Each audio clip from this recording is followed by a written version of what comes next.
Halo, selamat sore. Kami dari kelompok 6 ingin mempresentasikan hasil makalah kami yang berjudul Pengisian Jabatan. Dan perkenalkan, nama saya Aplonia Temenas, Siti Zainab Ahmad Yunus, Esra Junita Elo, Palmira de Jesus Suarez. Baik, kami akan membacakan hasil ringkasan kami. Bab 1, pendahuluan. 1.1 latar belakang masalah.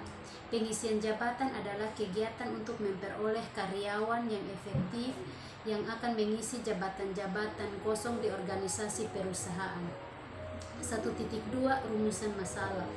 Dari uraian latar belakang di atas dapat ditarik rumusan masalahnya, yaitu yang pertama, apa pengertian dari pengisian jabatan. Yang kedua, apa saja ruang lingkup dari pengisian jabatan.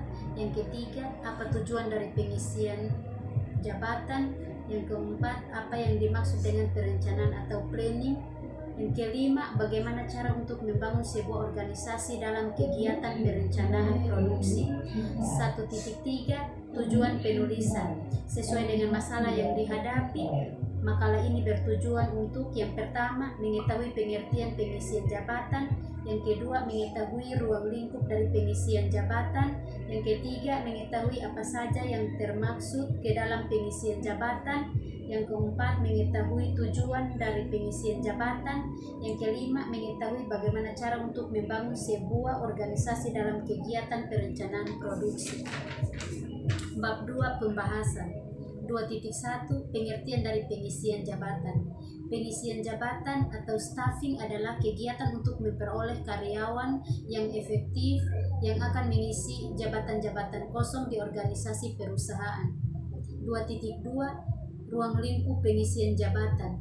2.1 pengadaan adalah merupakan fungsi operasional yang utama dari MSDM. Tenaga kerja adalah aset utama perusahaan yang menjadi perencana dan juga pelaku aktif dari setiap aktivitas dalam organisasi. Tenaga kerja yang cakap, mampu, dan terampil belum menjamin produktivitas kerja yang baik bila moral kerja dan kedisiplinannya rendah. Kualitas dan kuantitas para tenaga kerja juga harus disesuaikan dengan kebutuhan perusahaan agar tujuan dapat tercapai secara efektif dan juga efisien. A. Analisis jabatan atau job analysis. Analisis jabatan atau job analysis adalah menganalisis pekerjaan-pekerjaan apa saja yang harus dilakukan pada suatu jabatan. Mengapa pekerjaan itu dilakukan dengan berbagai macam cara melakukannya. B. Manfaat analisis jabatan. Analisis jabatan dapat dianggap sebagai alat bagi pemimpin dalam menyelesaikan masalah kemanusiaan. Hal ini karena analisis jabatan memberikan bantuan terhadap banyak hal. A. Dalam hal penarikan, seleksi, dan penempatan pekerjaan. B. Dalam orientasi pendidikan dan penelitian. C. Dalam penelitian jabatan. D. Dalam perbaiki syarat-syarat pekerjaan. E. Perencanaan organisasi. F. Pembagian karir khusus, pemindahan dan promosi. G. Pengaturan kompensasi. H. konselisasi. C. Cara menyusun analisis jabatan. Dalam menyusun analisis jabatan, kita mengetahui 3 cara, yaitu A. Penyusunan daftar pertanyaan. Pengumpulan keterangan untuk menyusun analisis jabatan dapat dilakukan dengan cara mengirim suatu daftar pertanyaan kepada karyawan yang bersangkutan.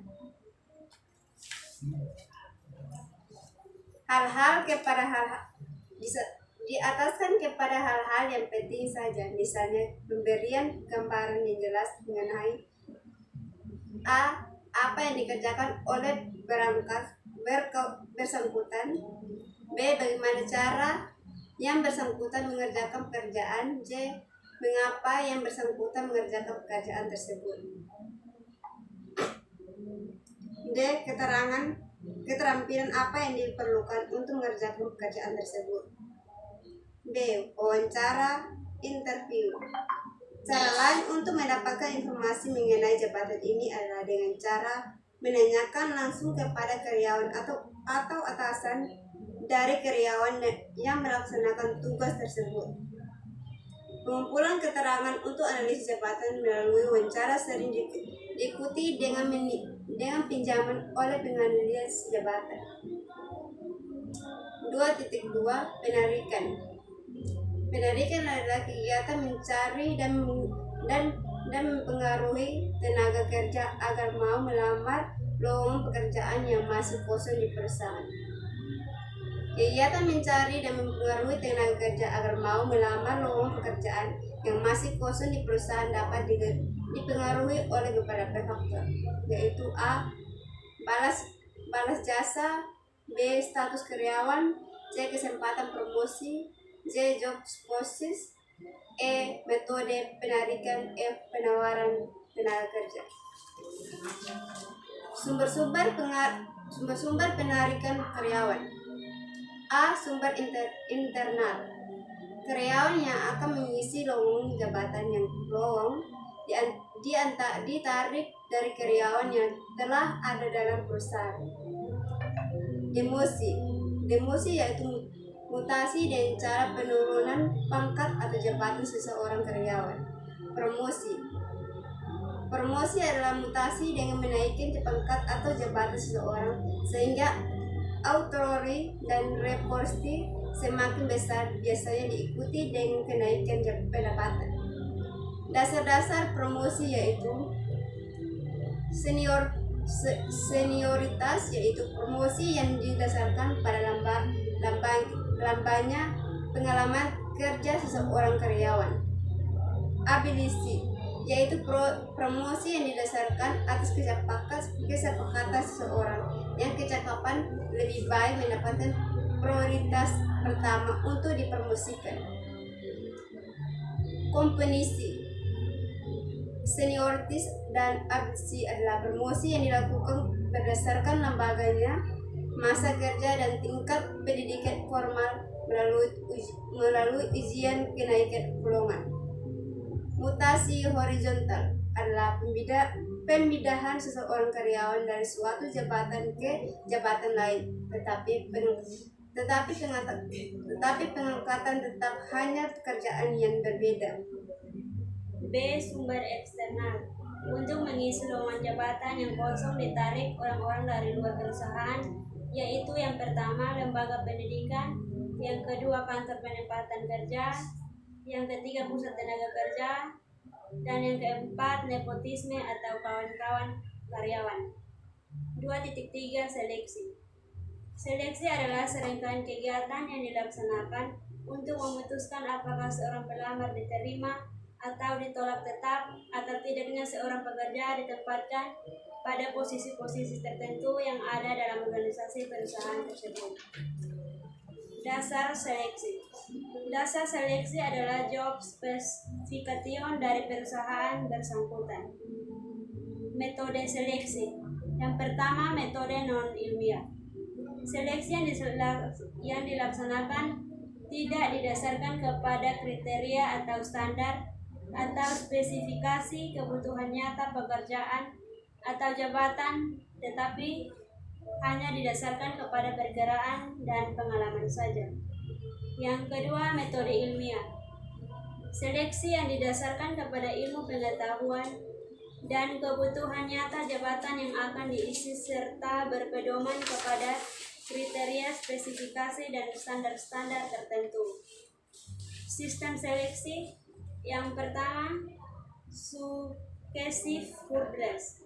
Sistem seleksi yang dilaksanakan berdasarkan urutan testing, yakni jika peserta tidak lulus pada suatu testing, maka ia tidak boleh mengikuti testing berikutnya dan pelamar tersebut dinyatakan gugur. Yang kedua, compensatory approach. Sistem seleksi yang dilakukan di mana peserta mengikuti seluruh testing, kemudian dihitung nilai rata-rata hasil tesnya apakah mencapai standar atau tidak. Tingkat seleksi. Yang pertama, seleksi tingkat pertama. Seleksi tingkat pertama adalah seleksi yang dilakukan menurut prosedur yang telah ditetapkan perusahaan bersangkutan dan jika lulus maka pelamar dinyatakan diterima dengan status karyawan percobaan atau calon pegawai capek. Seleksi tingkat kedua. Seleksi tingkat kedua adalah seleksi yang dilakukan selama masa percobaan dengan cara mengamati dan menilai mental, perilaku, kedisiplinan, dan kemampuan nyata calon karyawan dalam menyelesaikan tugas-tugasnya. Seleksi tingkat ketiga. Seleksi tingkat ketiga adalah seleksi dengan mengikuti prajabatan atau pelatihan. Jika lulus maka calon karyawan diangkat menjadi karyawan tetap. Prosedur seleksi yang pertama, seleksi surat-surat lamaran. Yang kedua, pemeriksaan referensi. Yang ketiga, wawancara pendahuluan. Yang keempat, seleksi ilmu pengetahuan. Yang kelima, tes psikologi. Yang keenam, tes kesehatan. Dan yang ketujuh, wawancara akhir dengan atasan langsung dan memutuskan diterima atau tidak. Tujuan seleksi. Seleksi ini bertujuan agar dapat memperoleh karyawan yang qualified dan potensial, jujur dan disiplin, terampil dan semangat bekerja, dapat bekerja sama, dinamis dan kreatif, inovatif dan bertanggung jawab, dan loyal. Penyeleksi. Yang pertama bagian urusan sumber daya manusia. Yang kedua pihak ketiga yang profesional. Yang ketiga kombinasi USDM dan pihak ketiga. 2.4 Penempatan. Penempatan adalah kegiatan untuk menetapkan orang-orang yang telah lulus seleksi pada jabatan-jabatan tertentu sesuai dengan uraian pekerjaan dan klasifikasi pekerjaan. Dalam penempatan karyawan baru, ini dilakukan orientasi, induksi, dan pelatihan. A. Orientasi. Orientasi artinya memberitahukan kepada karyawan baru tentang hak dan kewajibannya, tugas dan tanggung jawabnya, peraturan-peraturan perusahaan, sejarah dan struktur organisasi perusahaan, serta memperkenalkannya kepada para karyawan lama. B. Induksi adalah kegiatan yang mempengaruhi tingkah laku karyawan baru yang telah ditempatkan agar ia menaati peraturan perusahaan dan norma-norma sosial yang berlaku. C. Pelatihan.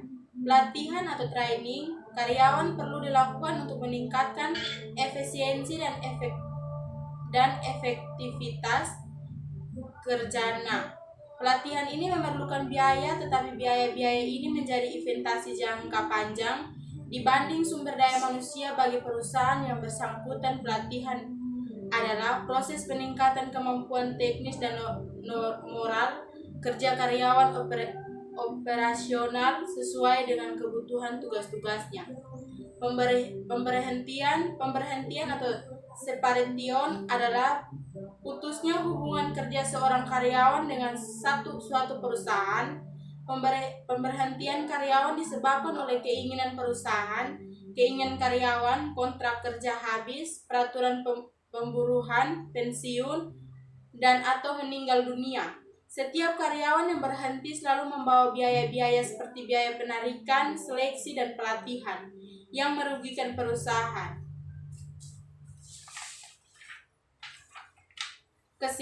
3.1 Kesimpulan.